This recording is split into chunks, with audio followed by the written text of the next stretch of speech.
오늘 세계 명작의 산책은 노벨 연구소에서 최고의 책으로 선정된 제프리 초서의 캔터베리 이야기 중에서 찐사랑에 감동한 짝사랑의 결말, 소지주의 이야기입니다.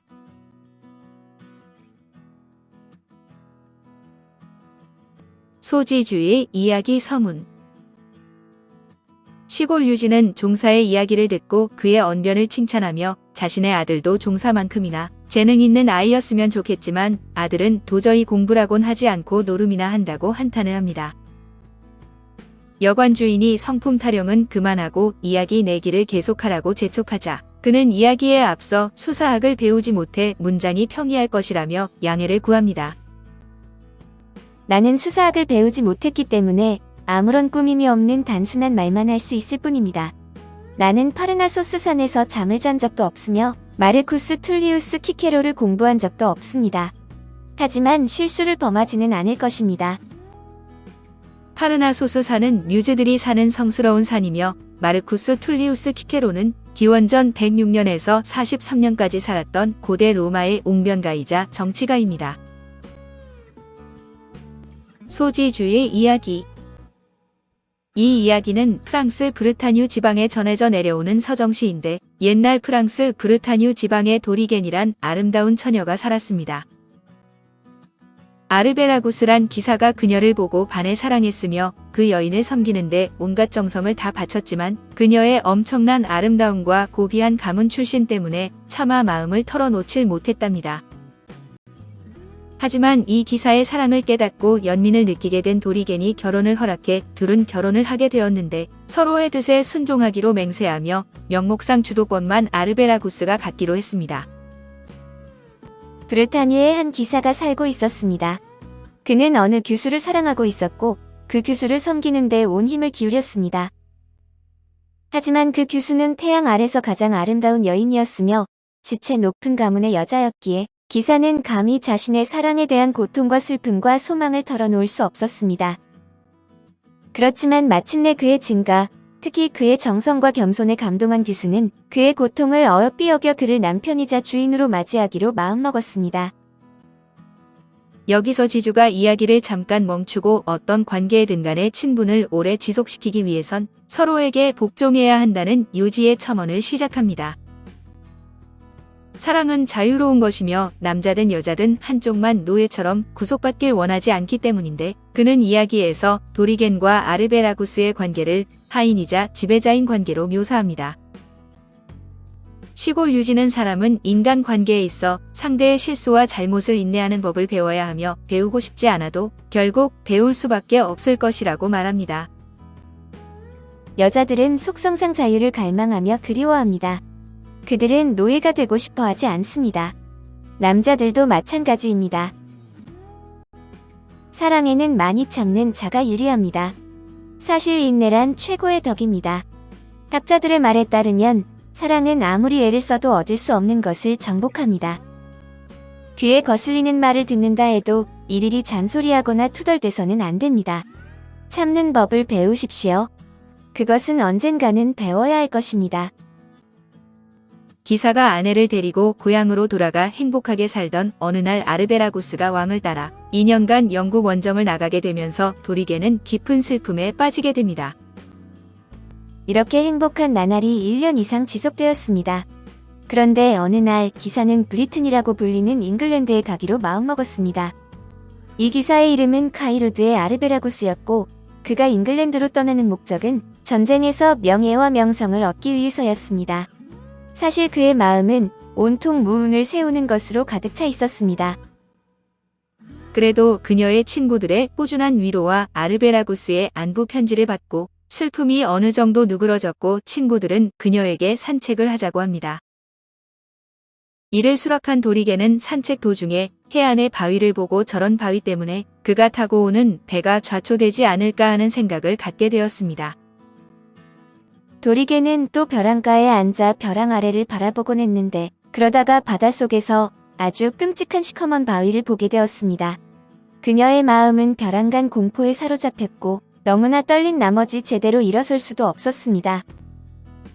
마침내 그녀는 풀밭에 앉아 슬픈 표정으로 바다를 바라보면서 한숨을 내쉬며 이렇게 말했습니다.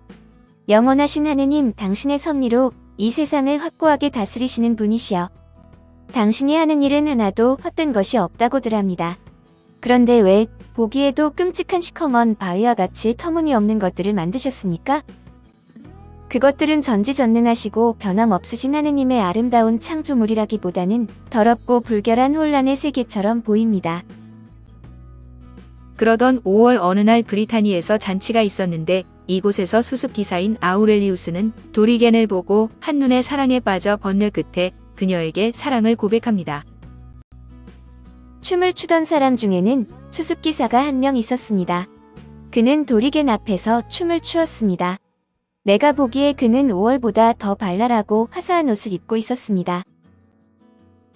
그는 세상이 시작된 이래로 그 누구보다도 훌륭하게 노래하고 춤을 추었습니다. 게다가 그의 용모로 말하자면 이 세상에 살아있는 사람들 중에서 으뜸가는 미남이었습니다. 또한 젊고 힘도 세고 재주도 많았으며 돈도 많고 똑똑하고 인기가 있었을 뿐만 아니라 생각도 깊었습니다. 그런데 베누스의 종이었던 미남의 수습기사는 지난 2년 동안 이 세상의 그 누구보다도 도리겐을 사랑하고 있었습니다. 하지만 도리겐은 전혀 그 사실을 눈치채지 못했습니다. 이 수습기사의 이름은 아우렐리우스였습니다. 그러나 드리겐은 남편을 배신할 수 없다며 거절을 하면서 장난삼아 브르타뉴 해안가의 모든 바위를 치워 어떤 배도 통행에 방해를 받지 않는다면 그대의 사랑을 받아주겠다고 했답니다. 아우렐리우스, 당신이 너무나 감동적으로 사랑을 호소하니 당신의 사랑을 들어주겠지만 한 가지 조건이 있어요. 당신이 브르타니의 바닷가에 있는 돌과 바위를 모두 치워서 큰 배나 작은 배가 지나다니는데 방해가 되지 않도록 하는 날 당신의 사랑에 보답하겠어요. 그러니까 바위로 가득 찬 해안을 깨끗이 치워서 돌이 하나도 보이지 않게 되는 날 이 세상의 그 누구보다도 당신을 사랑하겠어요. 내 목숨이 살아있는 한 이 약속은 지키겠어요. 하지만 내가 알기로는 이런 일을 한다는 것은 거의 불가능에 가까워요. 그러니 어리석은 생각은 버리고 마음을 비우세요. 아내의 몸은 남편이 원할 때마다 소유할 수 있는 거예요. 그런데 그런 여자를 사랑해서 무슨 만족을 얻겠어요? 이렇게 실현될 가능성이 없는 조건이 걸린 승낙을 받아든 아우렐리우스는 당연히 시리에 빠져 절망하게 됩니다. 태양신 아폴로와 달의신 루시나에게 바위들을 바다로 덮든지 아니면 자기 목숨을 거둬달라고 기도하다가 이내 혼수 상태에 빠지게 됩니다. 그 와중에 아르베라고스는 몸 상한 곳 하나 없이 멀쩡하게 돌아오는데 도리겐은 그에게 아우렐리우스에 대한 일을 말하지 않았고 둘은 다시 행복한 나날을 이어가게 됩니다. 아우렐리우스는 고백을 한 이후 2년 동안 상사병으로 드러누워 지냈는데 이 이야기가 아우렐리우스의 형 귀에까지 들어가고 그는 해결책을 찾아보게 됩니다. 아우렐리우스의 슬픔을 알고 있던 그의 형은 그를 침대로 데려갔습니다. 이제 이 불쌍한 수습기사는 침대에 누워 미친 사람처럼 고통을 받게 놔두겠습니다. 내가 아무리 보살펴도 죽거나 살거나 하는 문제는 모두 그의 의지에 달린 것이기 때문입니다. 그는 예전에 들었던 마법에 관한 내용을 떠올렸고 그들은 마법사를 만나기 위해서 오를레앙이라는 지역에 가서 마법사를 만나게 됩니다. 당시 오를레앙은 점성술 연구의 중심지였는데 프랑스 구국의 소녀인 잔 다르크가 샤를 왕세자를 위해 처음으로 전투에 참가한 곳으로도 유명하죠. 마술사는 흥정 끝에 해안가의 모든 바위를 치워주는 것에 순금 1000파운드를 받아야 된다고 하고 아우렐리우스는 흔쾌히 수락해 마술사를 데리고 브르타뉴로 돌아옵니다. 저녁 식사가 끝난 후 두 형제는 지롱드와 생강 사이에 있는 모든 암석과 브르타뉴 바닷가의 모든 바위돌을 치워주는데 얼마만큼의 보수면 되겠느냐고 물었습니다. 처음에 마술사는 여러 가지 어려움을 들어 비싸게 굴더니 마침내 1000파운드 아래로는 절대로 안 된다고 말하고 그만한 돈을 준데도 마지못해 하는 것 같은 표정을 지었습니다. 하지만 아우렐리우스는 너무나 기뻐 어쩔 줄 몰라 하면서 이렇게 말했습니다. 1000파운드라면 좋아요. 내가 그녀를 사랑할 수만 있다면 사람들이 둥글다고 말하는 이 지구라도 주겠습니다. 그럼 홍정은 끝났습니다. 한 푼도 애누리하지 않겠습니다. 이건 제 명예를 걸고 약속드립니다. 하지만 게으름을 부리셔서 우리를 내일 하루 더 이곳에 머물게 하면 안 됩니다. 아우렐리우스는 계획이 실패하면 자살을 하기로 결심을 하였고, 그런 그의 처지를 동정한 마법사는 최선을 다한 노력 끝에 브르타뉴 해안가의 바위들이 모두 치워진 것처럼 보이도록 만드는 데 성공합니다. 아우렐리우스는 마술사에게 감사하며 곧장 도리겐에게 다시 사랑을 고백하는데, 그때는 아르베라구스가 잠시 마을을 떠나고 없었습니다. 그녀는 이 문제로 혼자 끙끙 앓으며 정조를 지키기 위해 자살한 여인의 사례들을 나열하면서 이를 따를 것인지 고민을 하게 됩니다. 그녀는 너무나 놀란 나머지 핏기 하나 없는 얼굴로 넋을 잃은 채 아무 말도 못하고 있었습니다. 자기가 판함정에 빠지리라고는 생각조차 하지 못했던 것입니다. 그녀는 혼잣말로 이렇게 외쳤습니다. 누가 이런 일이 일어나리라고 생각이나 했을까? 이런 기적이 일어날 거라고는 꿈에도 생각하지 못했어. 이건 자연의 이치에 어긋나는 일이야. 도리게는 비참한 심정이 되어 집으로 돌아왔습니다. 너무나 기운이 빠져 제대로 걸을 수도 없었습니다. 다음날 그녀는 울며 탄식하다가 몇 번이나 정신을 잃었습니다. 그 가련한 모습은 불쌍해서 참아볼 수가 없었습니다.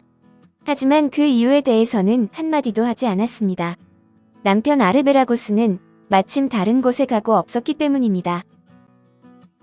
그러던 때 아르베라구스가 때맞춰 돌아오고 도리게는 남편 아르베라구스에게 사실을 고백하는데, 그렇게 이야기를 터놓고 그녀는 자결을 결심합니다. 그러나 이야기를 들은 아르베라구스는 도리겐 대신 자신이 죽기로 결심을 하고 도리겐에게는 아우렐리우스와의 신의를 지키라고 말합니다. 도리겐, 지금 말한 것이 전부요? 겨우 그것뿐이요? 겨우 그것뿐이라니요? 그것도 너무 많은 거예요. 하느님의 뜻이라 할지라도 너무한 거예요. 걱정 마시오. 아마 잘 끝날 것이오. 당신은 약속을 지켜야만 하오.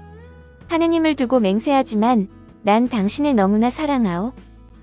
그래서 당신이 약속을 어기는 것을 참느니 칼에 찔려 죽는 편을 택하겠소. 약속을 지키는 것보다 성스러운 일은 이 세상에 없소.